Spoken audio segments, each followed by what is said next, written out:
Marami at masasarap na street foods ang ating pupuntahan na lugar ngayon. Tara guys, samahan niyo ulit ako at mag food trip naman tayo. Anyong guys, ito na naman pala ulit ang inyong opa.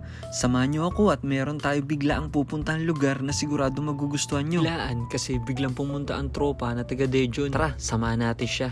At pupunta tayo sa Seoul. Kaja! Dito pala tayo pumunta guys, sa may Myeongdong. Ito ay isang sikat na lugar sa gitna ng Seoul. Marami dito na branded na shops. At yung isa sa pinakagusto ko dito guys, yung street foods nila. Ang dami, masasarap. Tapos lakad-lakad muna tayo guys. Hanapin ko muna ang tropa ko. Pupuntahan ko daw siya sa may Foot Locker.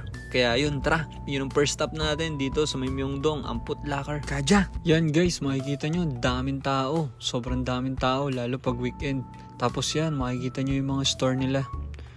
Makikita nyo rin dito yung mga iba't ibang kainan. Madaming kainan din dito guys. Kaya talagang masaya dito sa may part ng Seoul na to.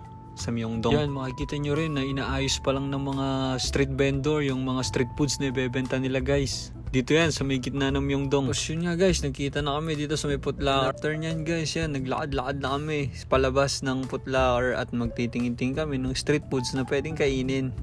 Kaya magpo-food trip muna kami kasi nagawa niya na yung dapat niyang gawin dito sa may Myeongdong.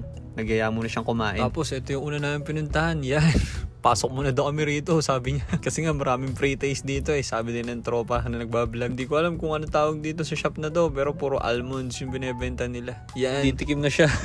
Ayaw nyo pa nga magpa-video eh. Nahiya. Sako naman. Tikiman time. Yum, sarap. Approve. Tapos lumipat pa ako rito sa kabila guys. At tinikman ko pa rin tong iba pa. Nakakaya nga eh. Kasi ang dami rin tumitikim. Pero kasama na din talaga siguro sa taktika nila yan. Para makabenta. Chocolate bun.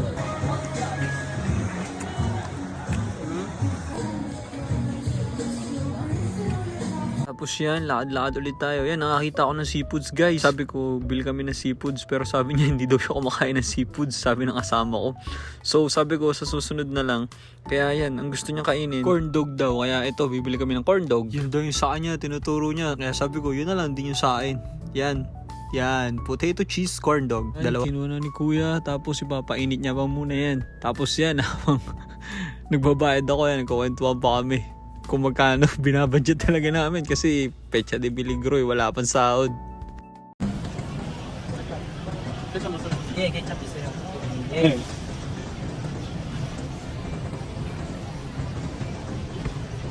Yan, pagkatapos namin kumain guys, ito nagtingin pa kami ng ibang street foods. Napakagaling talaga dito sa may Myeongdong. Yan, lumapit din kami dito guys kasi pinagkakaguluhan siya ng tao. Yan, ang daming bumibili. Ice cream pala to, yung minemelt. Halagang palcho nun or 8,000 won. Tapos guys, bumili muna kami na maiinom. Ito, fruit shake yung nagustuhan ng kasama ko. Kaya yan. Tapos guys, naglakad-lakad muna kami habang umiinom. Tapos meron ditong Koreano, nagtatagalog.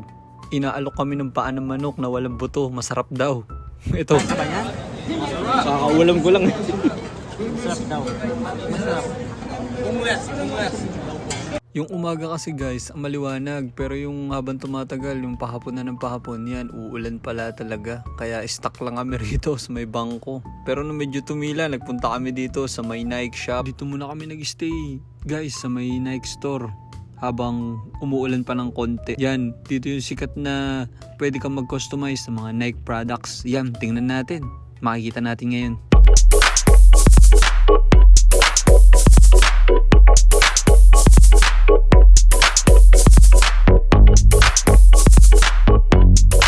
Tapos guys, paglabas namin ng Nike store, wala nang ulan. Kaya nagtingin-tingin uli kami ng iba pa makakain. Yan, hanggang sa ito, naisip ko nang kainin ng seafood scrablets. Yan, taste test uli. Yum! Yan, labas-labas pa yung paa niya. Sarap. Medyo crunchy siya pero maalat-alat. Ayos!